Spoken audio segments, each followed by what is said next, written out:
우리가 인생을 살면서 보는 만큼 아는 게 아니고 아는 만큼 볼 수 있습니다. 그러므로 사실 어찌 보면 이왕이면 더 많이 알고 가급적 다양한 많은 정보들을 습득하여 우리가 살아가야 되는 삶을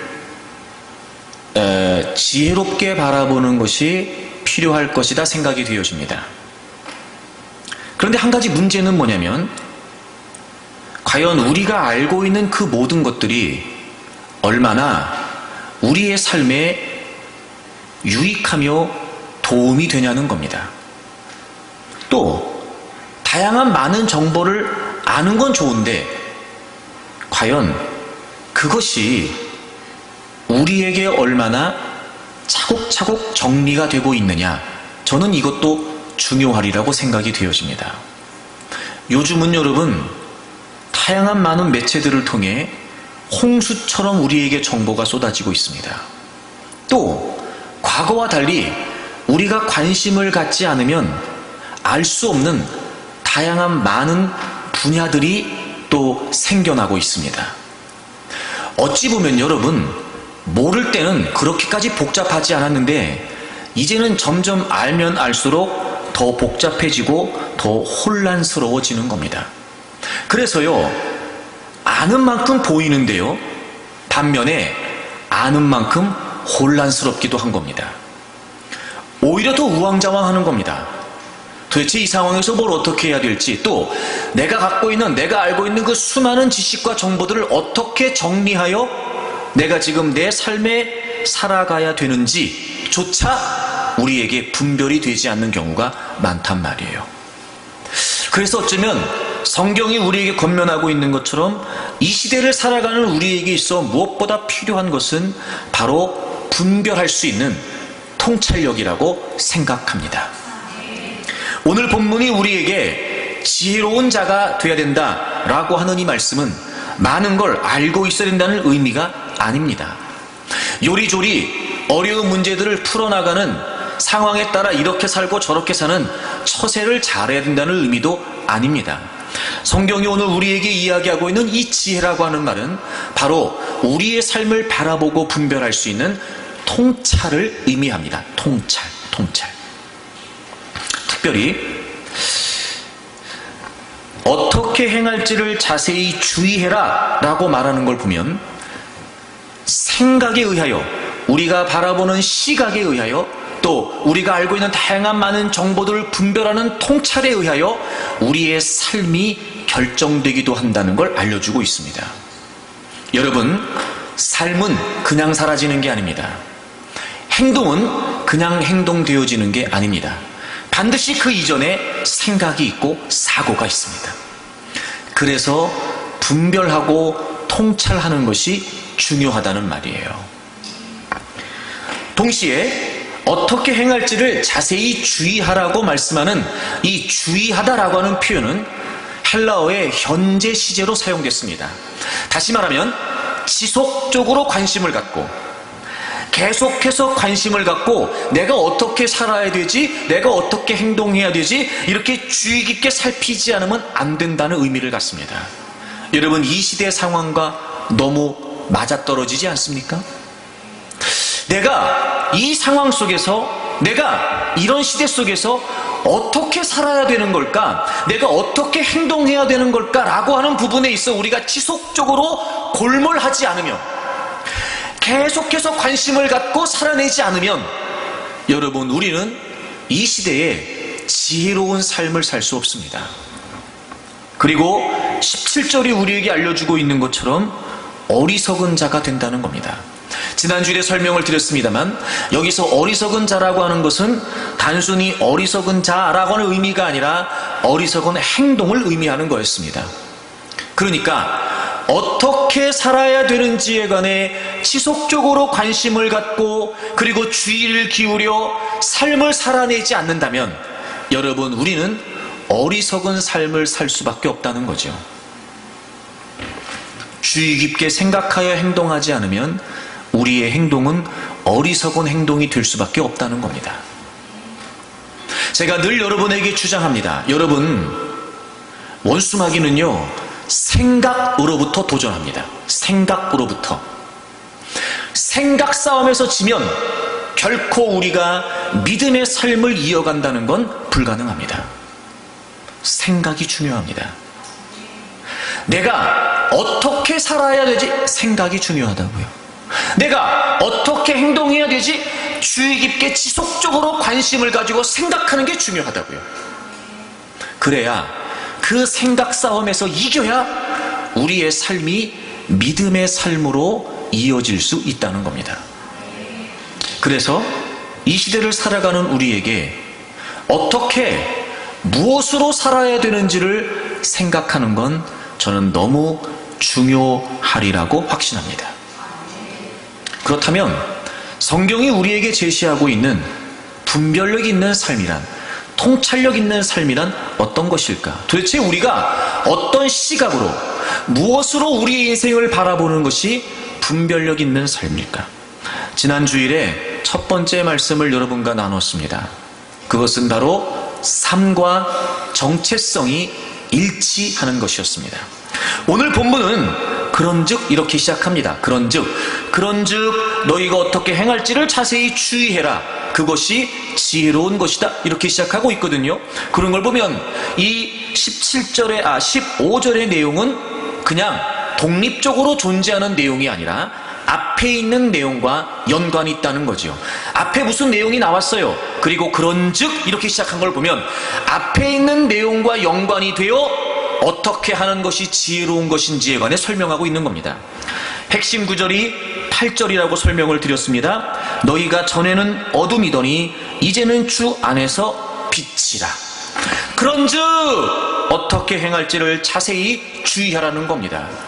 여러분, 정말 우리가 분별력 있게 이 시대를 살아내기를 원한다면, 우리가 만나는 모든 삶의 현장에서 그 많은 다양한 상황들을 통찰력 있게 바라보고 행동하기를 원한다면, 그런즉 우리가 무엇보다 먼저 해야 될 일이 뭐냐면, 내가 더 이상 어둠 속에 있는 자가 아니라 예수 그리스도의 대속의 은혜로 말미암아 빛으로 이동하게 된, 존재가 달라진 새로운 정체성을 갖게 된 사람이라는 걸 먼저 인식해야 된다는 겁니다.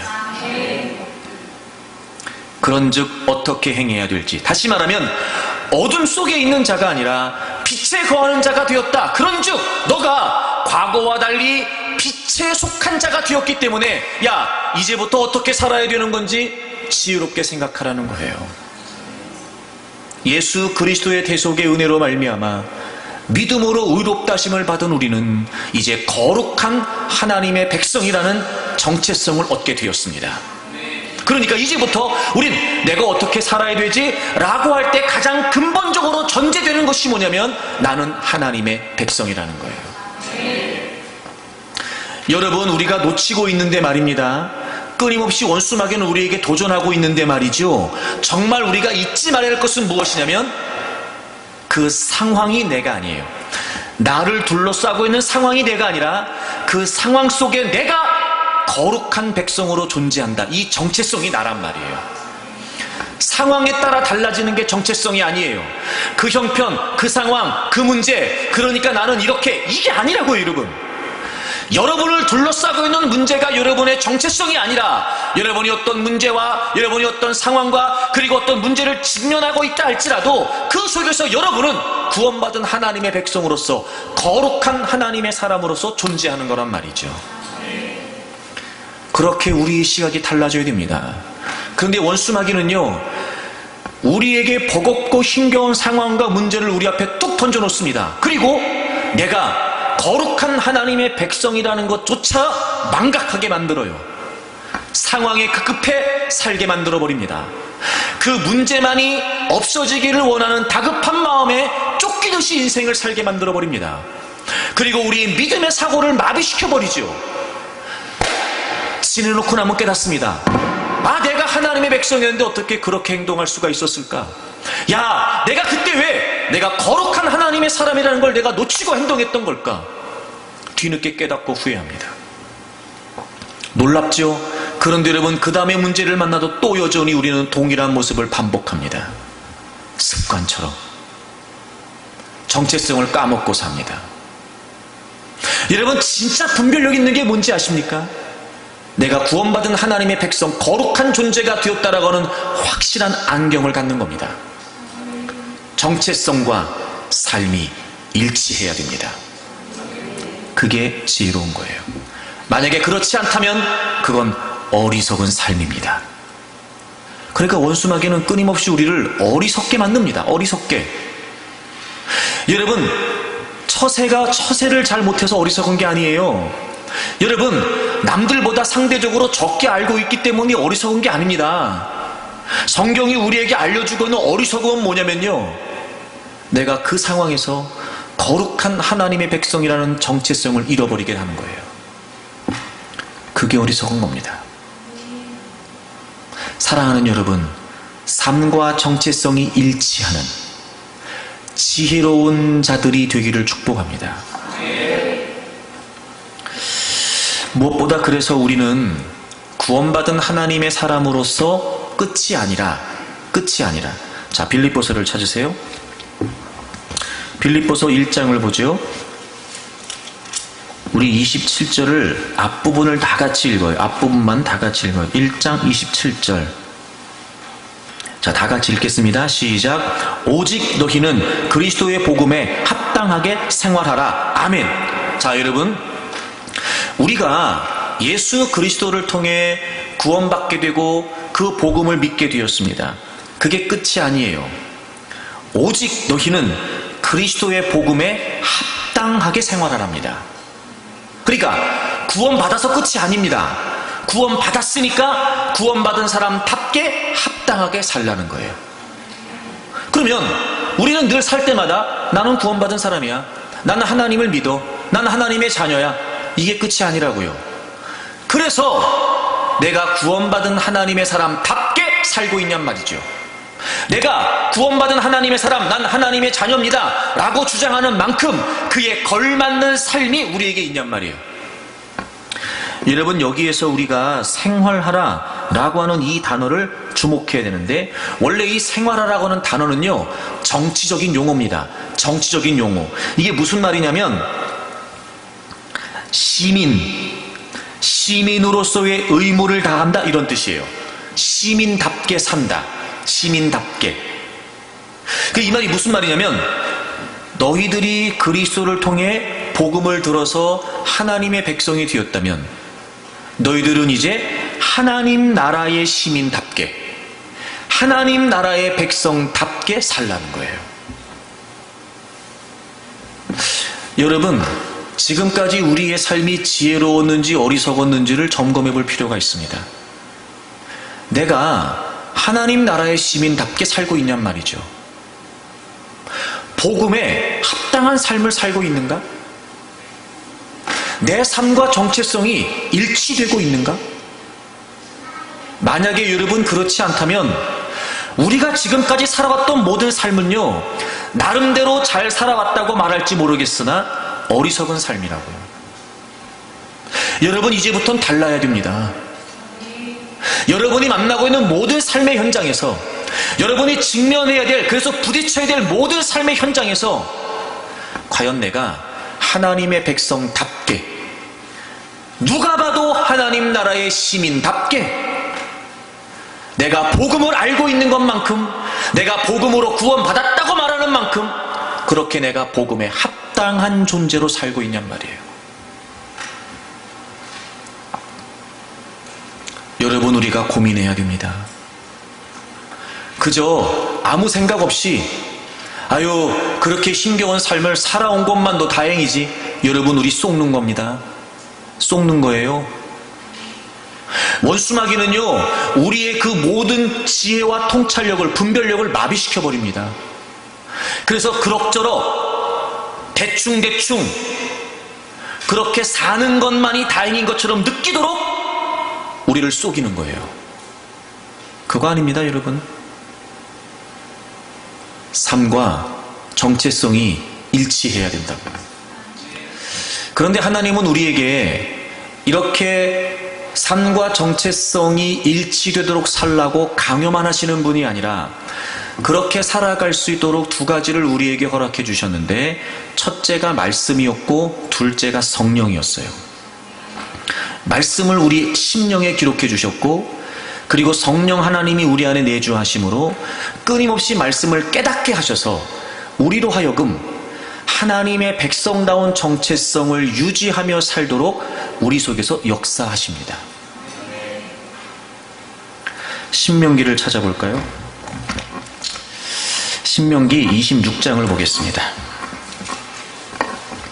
신명기 26장 16절을 보시면, 오늘 네 하나님 여호와께서 이 규례와 법도를 행하라고 내게 명령하시나니 그런즉 너는 마음을 다하고 뜻을 다하여 지켜 행하라. 네가 오늘 여호와를 네 하나님으로 인정하고 또 그 도를 행하고 그의 규례와 명령과 법도를 지키며 그의 소리를 들으라.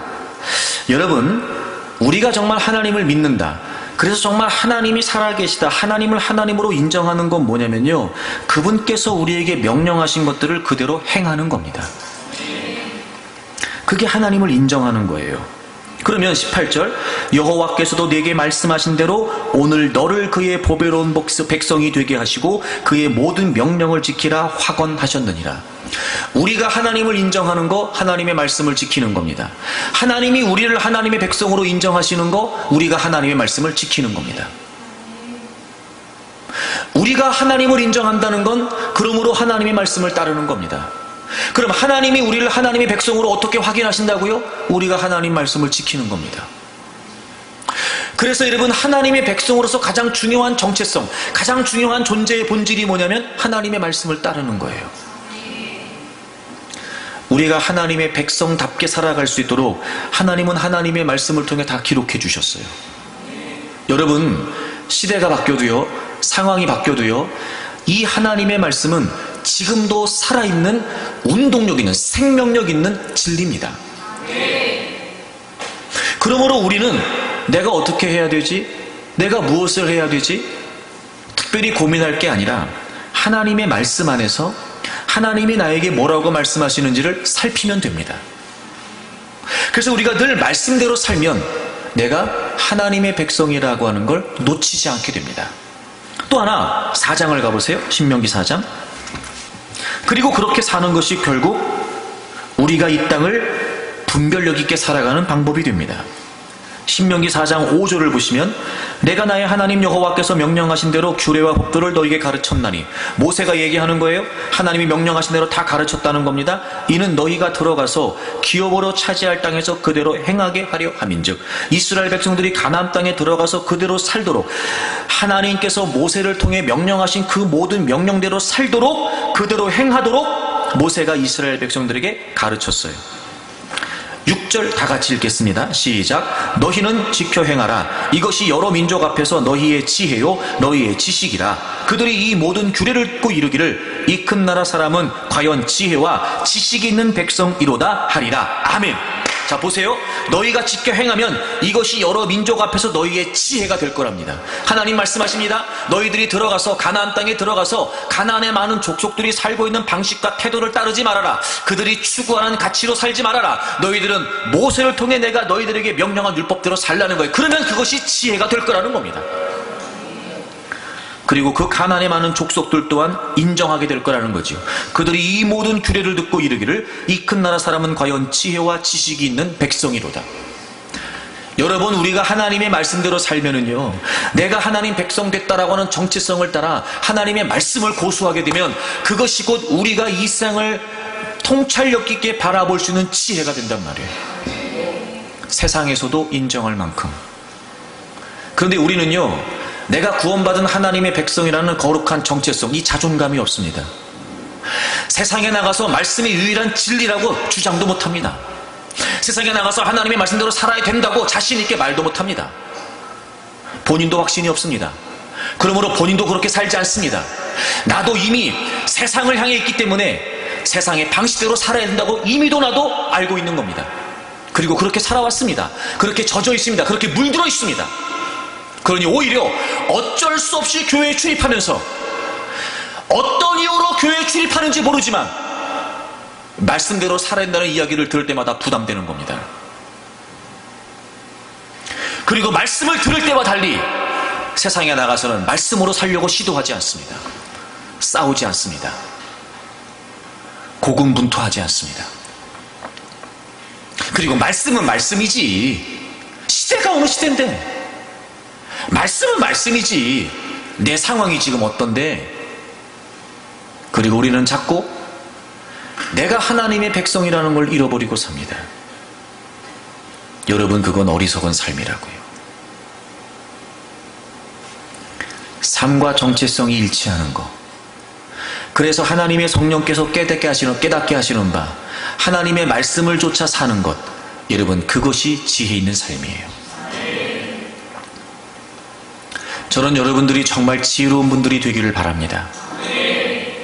이 시대를 살아가면서 다양한 많은 세상의 정보와 지식들이 필요합니다. 하지만 여러분, 그 수많은 정보들이요, 어떤 기준과 시각을 통해 정리되고 분별되지 않으면 소용없습니다. 그게 바로 내가 구원받은 하나님의 백성이라고 하는 정체성이라고요. 잊지 마십시오. 삶과 정체성이 일치되도록 사십시오. 다시 본문으로 돌아오겠습니다. 오늘 두 번째 말씀을 나누죠. 자, 그럼 두 번째, 우리가 어떻게 사는 것이 통찰력 있게 사는 것일까? 어떻게 사는 것이 지혜롭게 사는 것일까? 16절을 보시면 세월을 아끼라 때가 악하니라 이렇게 되어 있어요. 세월을 아끼라 때가 악하니라. 그러니까 그런즉 이제 우리가 빛의 자녀가 되었으니까 어떻게 행할지를 자세히 주의해야 된다 설명하고, 두 번째 16절에 세월을 아껴야 된답니다. 여러분, 여기서 이 세월이라고 하는 표현은 단순히 지나가는 시간을 의미하는 것이 아니라 시간을, 그러니까 살면서 그 시간을 통해 우리에게 주어지는 기회를 말합니다. 기회. 지나가는 시간을 말하는 것이 아니라 그 시간 속에서 우리에게 제공되는 기회를 의미합니다. 그게 세월이라는 표현이에요. 아낀다라는 표현은 무슨 표현이냐면 이게 합성어인데 돈을 주고 산다는 의미를 갖고 있습니다. 돈을 주고 산다. 그래서 확보한다 이런 뜻을 갖고 있어요. 확보한다. 그러니까 세월을 아끼라는 말이 무슨 말이냐면 우리가 살면서 제공되는 모든 기회들을 어떤 희생과 대가를 치르더라도 놓치지 말고 붙들라는 거예요. 우리가 이 시대를 살아가면서 우리에게 주어지는 모든 기회들을 적극적으로 확보하라는 겁니다. 마치 돈을 주고 내가 사는 것처럼 나에게 주어진 모든 시간들을 기회로 여겨 마치 내가 돈을 주고 사는 것처럼 어떤 희생과 대가를 치르더라도 놓치지 말고 싸워서라도 고군분투해서라도 적극적으로 그 기회를 확보하라는 거예요. 물론 우리의 정체성을 전제하는 겁니다. 그 이런 거죠. 우리가 인생을 살면서 그리스도인으로서 우리가 살아가는 삶을 기회로 여겨 주어지는 모든 상황이 그리스도인으로서 선을 도모할 수 있는 기회로 붙들라는 거예요. 그런데 이유를 설명하고 있습니다. 세월을 아껴야 되는데 기회로 확보해야 되는데 이유가 뭐냐? 때가 악하다는 거예요. 여기서 때가 악하다라고 하는 이 악하다라고 하는 표현은 악한 행동을 의미한다기보다는 악하다라고 하는 이 시대의 특징을 의미합니다. 그러니까 때가 악하다라고 하는 말은 무슨 말이냐면 이 시대가 악하다는 걸 의미해요. 여러분, 세상의 공중의 권세를 잡은 사단에 의해서 이 세상은 온갖 악이 도사리고 있습니다. 세상의 특성은 뭐냐면 악이에요. 그런데 시간이 흘러갑니다. 우리가 살고 있다는 건 시간이 흘러간다는 거예요. 악이 도사리고 있는 이 시대에 우리는 그런 세상이지만 그리스도인들로서 우리가 살아가고 있는 모든 삶을 기회로 여겨야 된다는 겁니다. 왜냐하면 시대가 악하다는 거예요. 시대가 악하다는 거예요. 이 악하다라고 하는 시대의 특징은 곧 종말을 의미합니다. 때가 악하다라는 것, 우리가 그리스도인들로서 모든 기회를 확보한다는 건 나태하고 느긋한 것이 아니라 이 악한 세상은 종말이 있기 때문에, 이 악한 세상은 끝이 있기 때문에 우리에게 있어서 주어지는 모든 시간을 기회로 확보하는 건 굉장히 긴박한 거예요. 이 때가 악하다라고 하는 이 이유를 설명한 건 너희들이 모든 삶을 기회로 여기는데 적당히 하라는 게 아니라 긴박한 상황을 우리에게 알려주고 있는 겁니다. 즉, 정말 지혜로운 삶을 뭐냐면요, 시간에 대해서 바른 태도를 갖는 거예요. 삶에 대해서 바른 태도를 갖는 겁니다. 왜 그게 중요하냐면 시대가 악하다, 즉 이 시대는 종말을 향해 가고 있기 때문이라는 거예요. 두 번째, 분별력 있는 삶이 뭐냐면 삶과 방향성이 일치하는 거예요.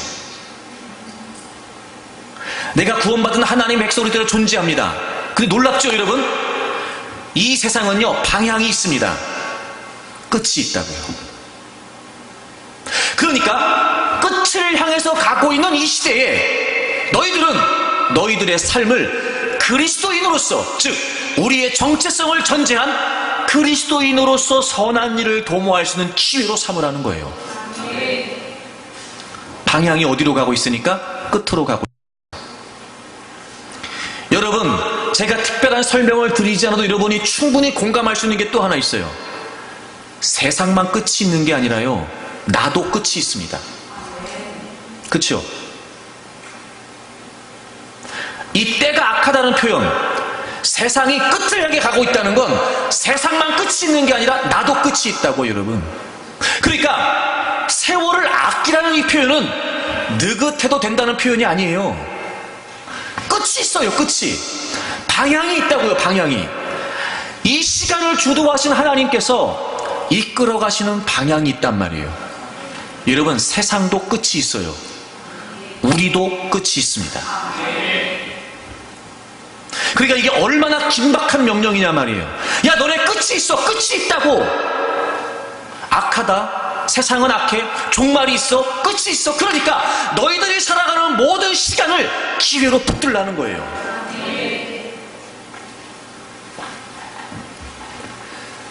끝이라고 하는 그 방향은 세상의 끝과 우리 인생의 끝이라고 하는 이 방향은, 여러분, 모든 시간과 모든 삶을 주관하시는 하나님의 한 가지 방향을 지향하고 있습니다.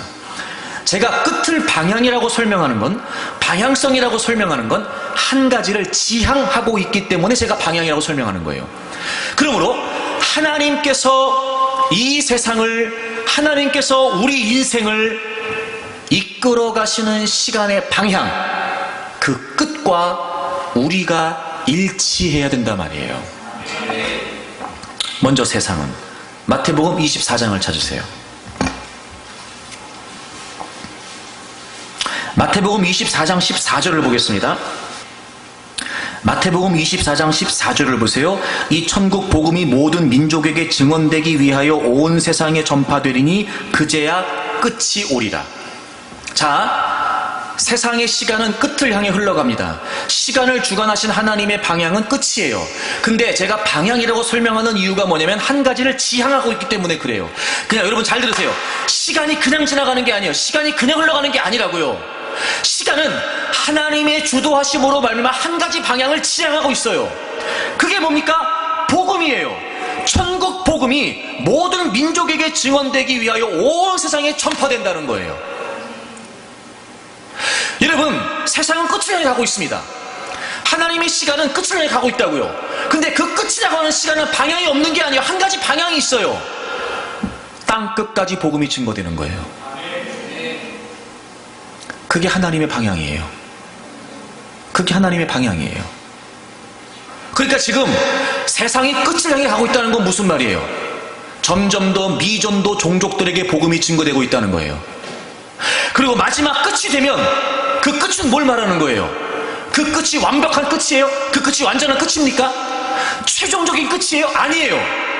끝의 완성은 뭐예요? 주님이 오시는 거예요. 29절을 보세요. 그날 환란 후에 즉시 해가 어두워지며 달이 빛을 내지 아니하며 별들이 하늘에서 떨어지며 하늘의 권능들이 흔들리라. 그때 인자의 징조가 하늘에서 보이겠고 그때 땅의 모든 족속들이 통곡하며 그들이 인자가 구름을 타고 능력과 큰 영광으로 오는 것을 보리라. 그가 큰 나팔소리와 함께 천사들을 보내리니 그들이 그의 택하신 자들을 하늘 이 끝에서 저 끝까지 사방에서 모으리라. 아멘. 천국 복음이 땅까지 증거됩니다. 그러면 그제야 끝이 와요. 끝이 온다는 게 무슨 말이에요? 주님이 재림하신다는 거예요. 방향성, 복음과 재림입니다. 여러분 놓치면 안 됩니다. 시간이 흘러갑니다. 그냥 흘러가는 게 아니에요, 여러분. 하나님께서 시간을 주도하시는 방향은 복음과 재림이란 말이에요. 우리도 끝이 있죠. 그럼 우리의 끝의 방향은 뭘까요? 자, 히브리서 9장을 찾으세요. 히브리서 9장 27절을 보겠습니다. 히브리서 9장 27절을 보시면 한 번 죽는 것은 사람에게 정해진 것이요. 한 번 죽는 것은 사람에게 정해진 것이요. 여기서 이 정해졌다는 말이 무슨 말이냐면요, 운명 지어졌다 이런 뜻이에요. 그래서 이게 어떤 의미를 가냐면 보존된다 이런 뜻, 보존된다. 즉 우리의 죽음은 보존되어 있는 거예요. 우리는 다 누구나 죽을 수밖에 없도록 죽음이 우리에게 보존되어 있다 이런 뜻이에요. 그 누구도 피할 수 없습니다. 죽음은 모두에게 운명처럼 결정되어 있는 상황입니다. 불가항력적입니다. 최종적입니다. 그런데 역시 세상의 시간과 동일하게 죽음이 최종적이지만 완전한 최후는 아닙니다. 그 후가 있네요. 우린 죽음이 그냥 끝이라고, 완전한 끝이라고 생각하죠. 아니요, 죽음이 있습니다. 그 후에는 그 후가 있다고요. 그 후가. 그러니까 죽음이 최종적이라고 말할 수 있지만 완전한 최후는 아니란 말이에요. 그 후에 뭐가 있다고요? 심판이 있다고요. 여러분, 이 심판이 뭐예요? 주님의 재림이에요. 주님의 재림이라고요. 주님이 재림하시면 모두가 다 주님 앞에 섭니다. 믿는 자든 믿지 않는 자든, 믿고 죽었던 자든 믿지 않고 죽었던 자든, 주님이 오시면 재림하시면 모두가 그분 앞에 섭니다. 그리고 뭐가 있어요? 심판이 있죠. 제가 여러분에게 끊어 주장했지요? 초림의 주님은 구원의 주님으로 오신 겁니다. 재림의 주님은 심판의 주님으로 오십니다. 그럼 우리 인생의 끝이 뭘 진행하고 있어요? 재림이에요. 죽음 이후의 재림이라고, 여러분. 죽음 이후의 재림. 그러면 세상을 이끌어가신 하나님의 시간표도 복음과 재림이에요. 우리의 인생을 이끌어가신 하나님의 시간표도 복음과 재림이라고요. 이 하나님의 방향성, 여러분의 삶이 이 하나님의 방향성과 일치하고 있냐고요. 그게 지혜로운 거라고요. 하나님이 우리를 여기에 두신 건 우리 때문만이 아니란 말이에요.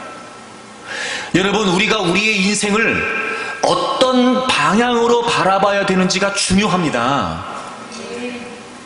하나님이 우리를 구원하셔서 이 땅에 하나님의 백성으로 존재케 하시는 건 우리만 구원하시기 위함이 아니었다니까요. 여러분, 원래부터 하나님은요, 모든 민족과 열방은, 우리를 포함한 동시에 우리뿐만이 아니라 모든 민족과 열방을 한 번도 포기하신 적이 없어요. 하나님이 아브라함을 왜 부르셨어요? 아브라함을 통해 모든 민족과 열방이 복을 받게 하기 위함이었어요. 하나님은 아브라함을 부르실 때부터 모든 민족과 열방을 마음에 갖고 계셨다니까요. 이스라엘을 부르셔서 출애굽하시고 신의 산에 이끄시고 그들에게 율법을 주시기 전에 모든 세계가 다 내게 속했다. 그리고 내가 너희들을 제사장 나라로 삼는다. 제사장 나라로 삼는다. 즉 하나님은 이스라엘을 모든 민족과 열방을 향하신 통로로 쓰시는 거예요, 지금. 그랬던 이스라엘이 하나님의 기대에 부응하지 못했습니다. 그들은 하나님을 떠납니다. 우상을 숭배하죠. 온전한 믿음을 지키지 못했습니다. 나라가 다 멸망해버립니다. 그런데 하나님께서 그 나라를 다시 회복하십니다. 여러분, 회복의 이유가 뭔지 아세요? 이사야를 찾으세요. 이사야. 그럼에도 불구하고 하나님이 그런 이스라엘을 회복하시는 이유가 뭐냐? 이사야 49장을 찾으세요. 우리 6절을 다 같이 읽겠습니다. 6절을 다 같이 읽어요. 이사야 49장 6절입니다. 다 같이 읽겠습니다. 시작. 그가 이르시되 내가 나의 종이 되어 야곱의 지파들을 일으키며 이스라엘 중에 보존된 자를 돌아오게 할 것은 매우 쉬운 일이라. 내가 또 너를 이방의 빛으로 삼아 나의 구원을 베풀어서 땅 끝까지 이르게 하리라. 아멘. 여러분, 나라가 멸망하고 세우시는 거 하나님께 쉬운 일입니다. 이런 멸망한 나라를 다시 일으키시는 거 쉬운 일이에요. 그래서 하나님은 약속대로 이스라엘을 회복하십니다. 이유가 뭐예요? 그렇게 패역한 죄를 저질렀음에도 불구하고 그렇게 완악했던 이스라엘 백성들, 하나님이 나라를 멸망시키실 정도로 심판하셨던 그들을 다시 회복하시는 이유가 뭐냐고요? 너희들을 이방의 구원의 빛으로 삼는다. 내가 너희들을 통해 땅 끝까지 내가 구원을 베풀려고 한다. 예수 그리스도 때문이었습니다. 복음 때문이었다고요. 하나님이 시간을 이끌어가시는 방향, 복음, 그것 때문이었다고요. 그리고 우리를 구원하신 거예요. 베드로전서 2장에 있는 것처럼 우리를 왕같은 제사장으로 삼으셨어요. 거기서 말하는 제사장이라는 건 여러분, 제사장으로서의 우리가 어떤 그런 구약의 그런 의미를 말하는 것이 아니라, 구약의 제사장이 하나님과 백성들 사이의 중간자 역할을 했던 것처럼 이제 우리가 구원받은 하나님의 백성으로서 하나님과 믿지 않는 자들 사이의 중간 통로가 되라는 거예요. 제사장. 우리가 존재하는 이유가 그거였어요, 여러분. 하나님이 세상을 이끌어가시는 시간과 방향이 복음이었다니까요. 우리의 일생을 이끌어가시는 하나님의 시간과 방향이 복음이라고요. 에베소서 1장을 찾아보세요. 에베소서 1장 11절을 보시면, 11절, 모든 일을 그의 뜻대로 결정하시는 이의 계획을 따라. 여러분, 1절부터 계속해서 하나님이 우리를 은혜 가운데 예정하시고 택하시고 부르시고 하나님 백성 삼으시고 거룩하고 흠이 없게 하시고 하나님 아들 되게 하시고 쭉 설명했어요. 그게 끝이 아니에요, 여러분. 그렇게 하나님이 우리 하나님 백성 삼으신 이유가 뭐냐면, 모든 일을 그의 뜻의 결정대로 일하시는 이의 계획을 따라 우리가 예정을 입은 거예요.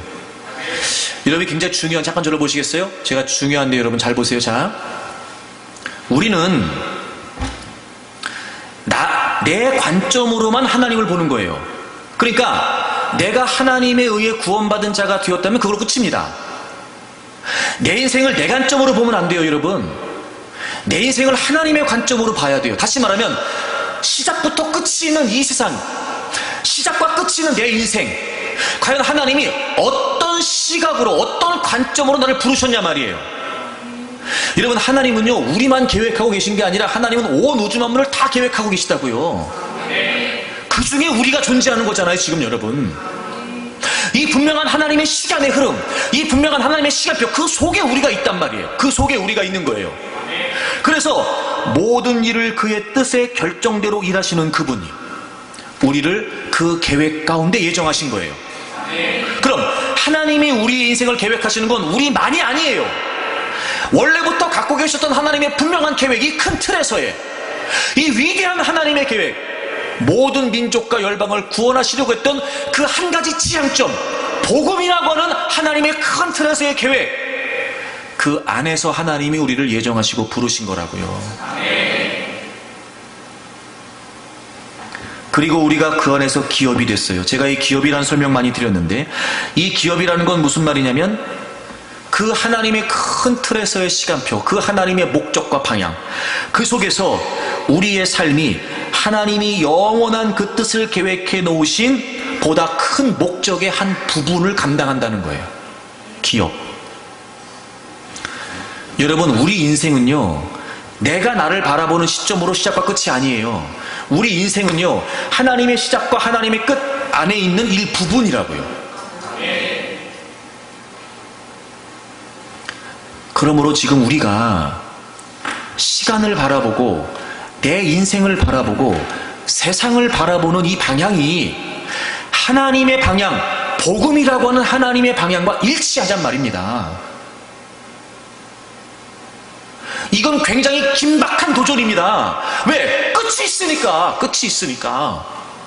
끝이 없다면 긴박하지 않아요. 끝이 있어요, 여러분. 더군다나 우린 끝을 몰라요. 여러분, 여러분의 끝을 아십니까?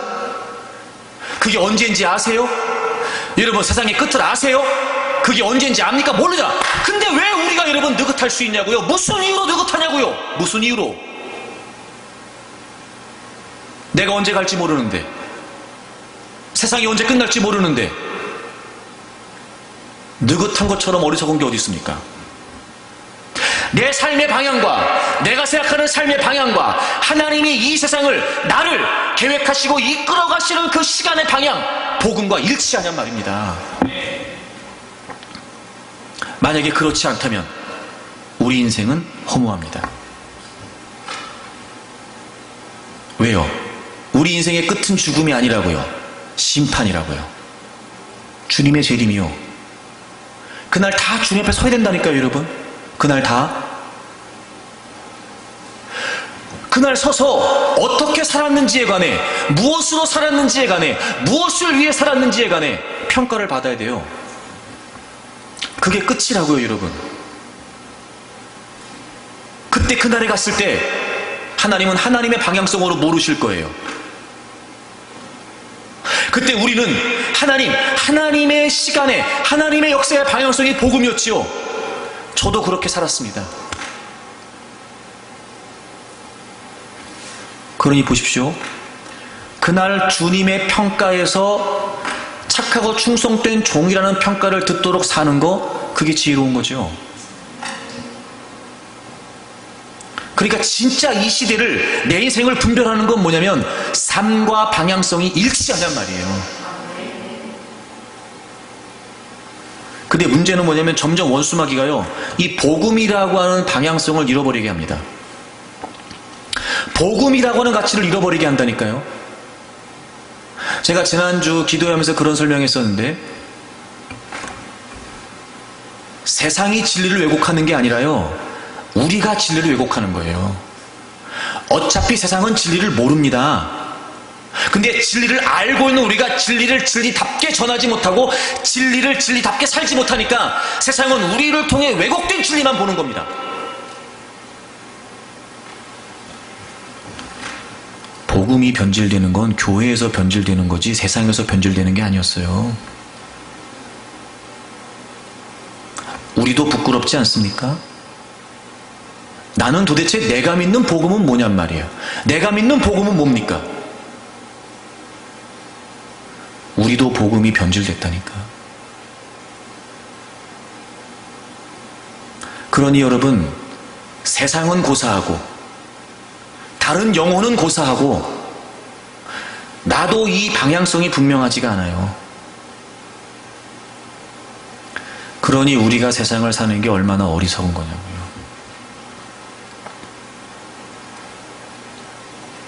여러분, 내가 더 충격적인 얘기 할까요? 로마서 13장을 가보세요. 로마서 13장 가보세요. 11절.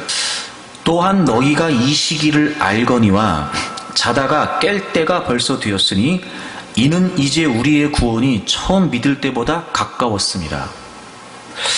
여러분, 이 구절을 어떻게 이해하고 계시는지 모르겠는데 제가 설명을 할게요. 먼저 여기서 시기라고 하는 이 단어, 아까 에베소서 5장에 있는 세월이라고 하는 단어와 비슷한 의미예요. 다시 말하면 그냥 지나가는 시간, 흘러가는 시간을 말하는 게 아니라 시간의 흐름 속에서 의미를 갖고 있는 어떤 한 지점을 말해요. 어떤 한 시점을 말하는 거예요. 그러니까 이런 말이죠. 너희가 이 시기를 알거니와, 이 말은 무슨 말이냐면 지금이 어떤 시기, 어떤 의미를 갖는 시기인지, 그냥 지나가는 때를 말하는 게 아니라 어떤 의미를 갖는 시점인지를 알아야 된다는 거예요. 그것은 바로 종말을 말이에요. 그리스도의 재림으로 오게 될 역사의 종말을 의미해요. 이 시기라고 하는 단어가. 그걸 알아야 된답니다. 여기서 알거니와는 반드시 인식하고 깨닫는다는 거예요. 그러니까 이런 겁니다. 나도 재림을 압니다. 이게 아니라 나도 재림을 안다라고 하는 그 표현이 머리로 안다는 말이 아니라 그 재림을 정말 인식하기 때문에, 내가 주님의 재림이라고 하는 그 시점을 분명히 내가 인식하고 있기 때문에 그걸 확실하게 바라보고 산다는 거예요. 그래서 그 다음에 무슨 표현이 나오냐면 자다가 깰 때가 됐다는 거예요. 깰 때, 주님의 재림으로 인해서 분명히 종말이 올 것이기 때문에 그 종말적 상황에 대해서 확신을 갖고 내가 그 종말을 바라보고 내가 그 종말을 향해 가고 있다는 확신을 가지고 사는 거예요. 다시 말하면 재림을 안다는 건 무슨 말이냐면 그날이 우리의 소망이 된다는 거예요. 그날이. 그게 깨어있는 거라고요. 만약에 주님의 재림을 안다고 말하지만 주님의 재림을 믿는다고 말하지만 그 주님의 재림을 확신하고 그 방향으로 살지 않는 건 잠들어 있는 거예요. 깨어있는 게 아니라고요. 더 심각한 건 뭐냐면 14절을 보세요, 여러분. 오직 주 예수 그리스도로 옷 입고 정욕을 위하여 육신의 일을 도모하지 말라. 그러면 정말 주님의 재림을 확신하고 그 재림을 기대하고 그 마지막을 바라보고 사는 사람들은 어떻게 살아야 되느냐? 그렇기 때문에 주 예수 그리스도로 옷 입고 정욕을 위하여 육신의 일을 도모하지 않는다는 거예요. 사는 게 달라요. 왜? 마지막이 확실하니까. 그 방향성이 분명하니까. 정욕을 위하여, 육신의 삶을 위하여, 육적인 만족을 위하여, 세상적인 만족을 위하여, 세상적인 것들을 위하여 육신의 일을 도모하지 않는답니다. 자, 그럼 만약에 우리가 예수님을 믿는다고 말하지만 우리가 예수님의 재림을 안다고 말하지만 삶과 방향성이 일치되지 않고 있다면 우린 예수 그리스도로 옷 입고 있는 게 아니에요. 우린 여전히도 정욕을 위해 육신의 일만 도모하고 있잖아요. 이게 여러분 얼마나 비극적이냐면 유다서를 가보세요. 유다서. 유다서는 빨리 넘어가니까 잘 찾으셔야 돼요. 한 장밖에 없잖아. 유다서 1장을 보세요. 17절을 보시면 사랑하는 자들아 너희는 우리 주 예수 그리스도의 사도들이 미리 한 말을 기억하라. 그러니까 사도들이 계속 권면하는 거예요. 그들이 너희에게 말하기를 마지막 때에 자기의 경건하지 않은 정욕대로 행하며 조롱하는 자들이 있으리라 하였나니. 나오지요? 마지막. 주님의 재림, 복음의 완성, 그것을 인정하지 않고 그것을 바라보지 않고 경건하지 않은 정욕대로 행하며 조롱하는 자들이 있어요. 정욕으로 육신의 일을 도모한단 말이에요. 19절 보세요. 이 사람들은 분열을 일으키는 자며 육에 속한 자며 성령이 없는 자랍니다.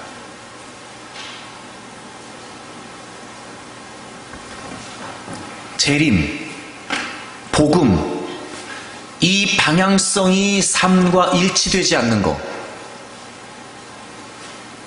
성령이 없는 자랍니다. 육에 속한 자랍니다. 여러분, 우리가 구원받았다는 게 무슨 의미일까요? 여러분, 우리가 예수님을 믿는다는 게 무슨 의미일까요? 여러분, 정말 주님의 재림이 확실하십니까? 천국이 분명하십니까?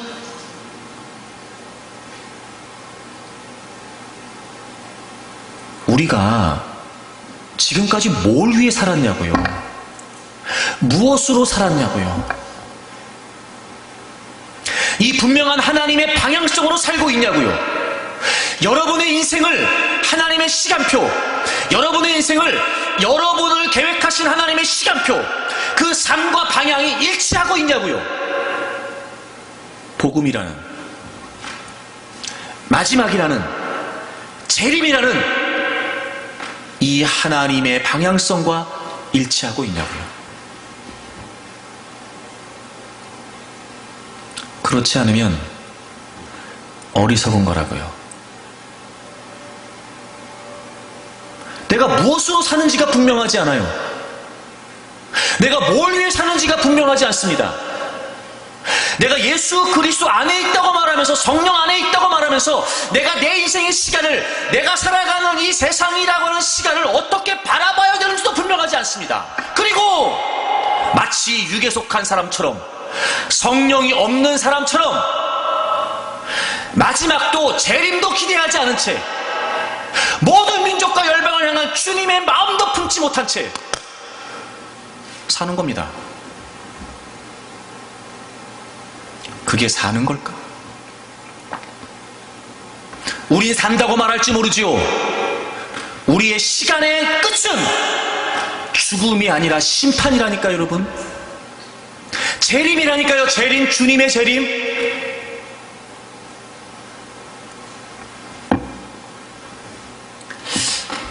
그래서 여러분 잘 들으세요. 성경이 우리에게 천국을 비유로 설명하면서 정말 그 천국을 알고 그 하나님의 나라를 아는 사람이 어떤 변화가 있는지를 비유로 설명하고 있는 거예요. 마태복음 13장 44절을 보세요. 천국은 마치 밭에 감추인 보화와 같으니, 천국을 비유로 설명하는 거예요. 밭에 감추인 보화와 같다는 거예요. 천국이 그래요. 감추어진 보화 같다는 거예요. 그런데 어떤 사람이 그걸 발견했어요. 숨겨져 있는 걸 모르고 있다가 밭을 갈았겠지요. 그때가 그 밭 속에 뭐가 있었어요? 보화가 있었어요. 그러니까 가리워져 있었던 보화를 발견했어요. 자, 그럼 이제 그 다음에 어떻게 해요? 숨겨두고 기뻐하며 돌아가서 자기의 소유를 다 팔아서 그 밭을 삽니다. 여러분, 먼저 밭 때문에 밭을 사는 거예요? 보화 때문에 밭을 사는 거예요? 보화 때문에. 자, 그럼 보십시오. 늘 다른 사람의 종으로 하인으로 밭을 갈고 있던 그가 밭 때문에 인생이 바뀐 게 아니라 밭에 숨겨져 있던 보화를 발견하고 인생이 뒤집어진 거예요. 어떻게 해요? 자신이 지금까지 돈을 벌고 애쓰고 힘써서 모았던 모든 소유를 다 팔아서 그 밭을 샀어요. 뭐 때문에요? 보화 때문에요. 그게 천국이라고요. 진짜 복음이 뭔지 아십니까? 진짜 내가 천국을 믿는다, 이게 무슨 말인지 아세요? 정말 내가 주님의 재림을 확신한다, 이게 무슨 말인지 아십니까? 그 안에 감추어진 보화를 발견한 사람이 자신의 전 재산을 팔아서 그 밭을 사는 것처럼 자신의 모든 걸 다 걸고 인생을 바꾸는 거예요. 인생을. 이제부턴 자기 인생의 전부가 그 보화가 된 거지요. 가장 귀한 가치, 그것을 이제부터 그 보화로 삼고 자신의 전 재산을 팔아서, 즉 자신의 인생을 이제부터 그 보화에 걸겠다는 거예요. 그게 천국이라고요. 그럼 여러분, 우리가 천국을 믿는다는 게 무슨 의미여야 되는 겁니까? 우리가 주님의 재림을 확신한다는 게 무슨 의미냐고요. 지금까지는 주님을 몰랐어요. 복음을 못 들었어요. 근데 우리가 여러분 말도 안 되는 보화가 그 복음 안에 있었어요. 주님의 재림이 있어요. 영원한 구원이 있어요. 하나님의 나라가 있어요. 그렇기 때문에 이제부터 우리가 살았던 삶을 뒤로 한 채 내 전 존재를 거기에 거는 게 천국에 거는 거예요. 재림에 거는 거예요. 복음에 거는 거예요. 그게 천국이라고요, 여러분. 우리가 천국을 믿는다는 게 무슨 의미냐고요. 여러분, 우리가 복음을 믿는다는 게 무슨 의미냐고요. 우리가 주님의 재림을 안다는 게 무슨 의미냐고요. 보세요. 지금 이 시대가 얼마나 심각한 상황이냐면, 재림을 안다고 말하는 우리도 재림을 기다리지 않아요. 복음을 믿고 천국을 믿는다고 말하는 우리도 삶이 안 바뀐다고, 여러분. 지금이 그렇게 심각한 상황입니다.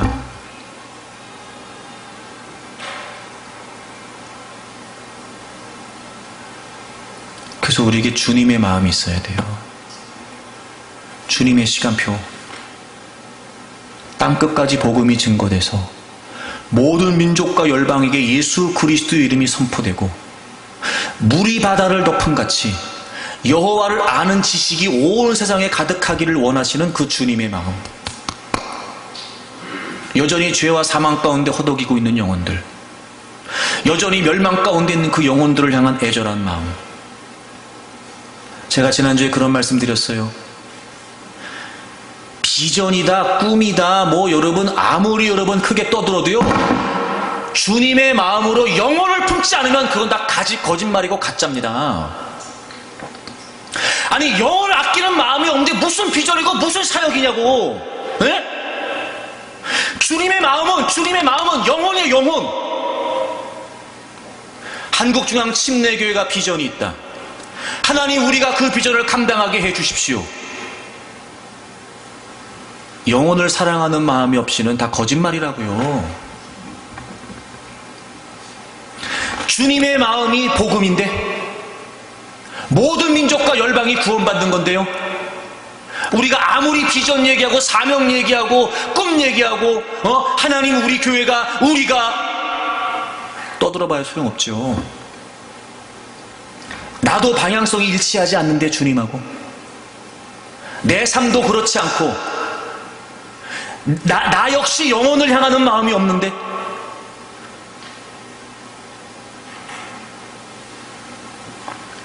여러분, 이제 우리가요 더 이상 지금까지 살아왔던 대로 느긋하게 그럭저럭 되는 대로 살려고 하면 안 됩니다. 안 돼요.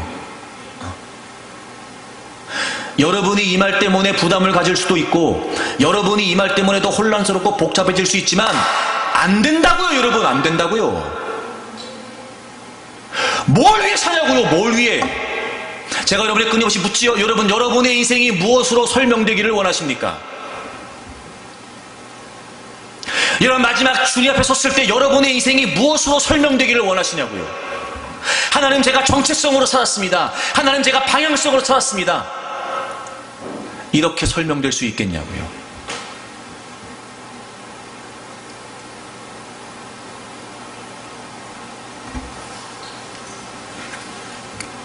오늘이 마지막일지 내일이 마지막일지 어떻게 알아요? 그렇잖아요. 무슨 근거로 느긋하신 겁니까? 무슨 근거로 여러분 육신의 일을 도모하고 살면서 느긋하신 거냐고요.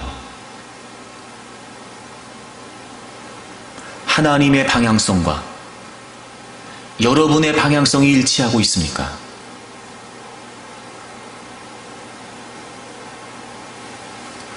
우리가 다 회개해야 됩니다. 하나님, 우리가 잘못 살았습니다. 내가 뭘 위해 살았는지도 모르겠습니다. 이런 무엇 때문에 힘든 겁니까? 이런 무엇 때문에 그렇게 몸이 약해지고 입을 거 못 입고 먹을 거 못 먹고 그러시는 겁니까? 무엇 때문에? 과연 그게 마지막 주님 앞에 섰을 때 다 의미 있는 일로 여겨지십니까?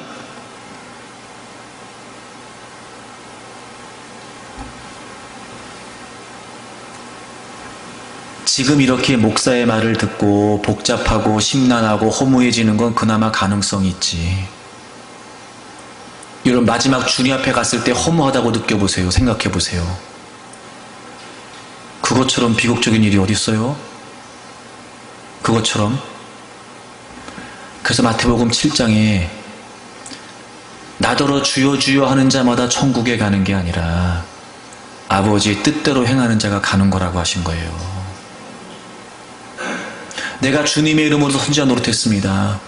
내가 주님의 이름으로 능력 행했습니다. 내가 주님의 이름으로 병 고쳤습니다.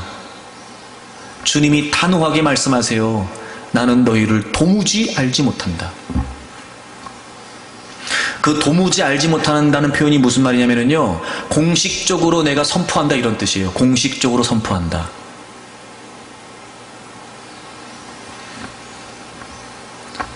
주님, 나 교회 다녔습니다.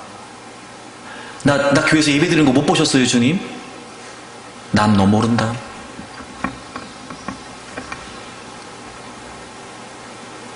제발 여러분, 이렇게 목사의 말을 들어서라도 피부에 느꼈으면 좋겠어요. 정말 뼈저리게 느꼈으면 좋겠어요. 물론 여러분 나보러 너무하다고 말할 수 있으나 나는 할 수 있으면 여러분을 자극하고 싶어요. 그렇게 해서라도 바뀔 수 있다면, 그렇게 해서라도 우리의 인생이 이제라도 달라져 마지막 주님 앞에 섰을 때 착하고 충성된 종이라고 칭찬 들을 수만 있다면 내가 여러분한테 욕먹는 게 뭐가 중요하겠냐고요. 할 수만 있다면 나는 제발 깨어나야 됩니다. 제발 정신 차려야 됩니다. 성령이 없는 자처럼, 육에 속한 자처럼 사는 것 제발 좀 멈추고 주님의 마음,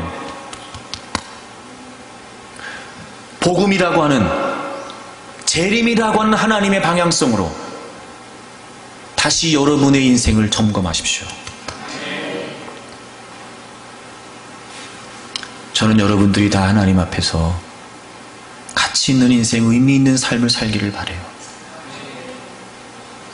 이제는 더 이상 그렇게 무의미한 인생을 반복하지 말고 이제라도 하나님께 엎드려, 하나님, 그렇다면 제가 이제부터 무엇을 위해 살아야 되겠습니까? 제 삶의 현장에서 제가 무엇을 앞세워야 되겠습니까? 하나님, 내가 처해진 이 모든 삶의 상황에서 내가 무엇으로 직면하고 헤쳐나가야 되겠습니까? 하나님께 엎드려 구하십시오.